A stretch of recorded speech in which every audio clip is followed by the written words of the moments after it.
تقول أربعة، يعني قسمين أكثر من اثنين وقسمين قديمين. الميناء والشرطة والجوية والجوراء هم الطلبة والزوراء يستاهلون هم. احنا اقدم. لا انتوا وياهم انتم وتستاهل هي إدارية. كان هذا البطل، هذا البطل النظيف. يعني انا فرحان على الهيئه الاداريه والمدربين الكبار وذول الهيئه الاداريه. مهدي لا زورت تاريخ الميناء. لا انا راح امسك علم العراق وتاخذ صوره. لا بس انا اعطيك علم العراق، انا اعطيك اياها مهدي، ما حد يعطيك اياها غيري، لانك تستاهل. انت وزير الطيارات والسيارات والموانئ ووزير كل شيء وتستاهل.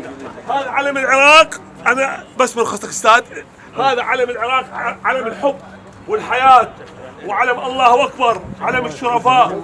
وانت الوزاره العظيمه، انا بدك على الميناء، لان هذا الميناء يستاهل. اهل البصره الشرفاء هذول اللي سووا لنا كاس الخليج وخلونا بين العالم اكرم شعب بالعالم، الشعب العراقي، لان اهل البصره فتحوا بيوتهم ويستاهلون. كانت هذا رئيس الهيئه الاداريه البطل الفرطوسي، وهذا اللاعب المنتخب العراقي، وهذا لاعب منتخب العراق ومدرب منتخب العراق، كلهم ابطال.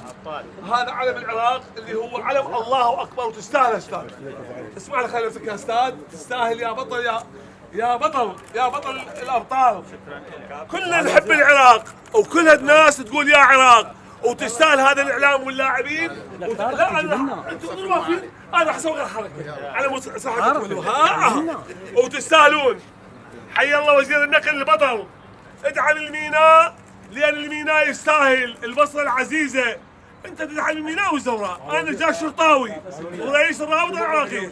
نعم اي عافيه، احسنت، تستاهلون لاعبين، وعمكم الوزير راح يكون لكم تكريم حلو، تستاهلون، موفقين.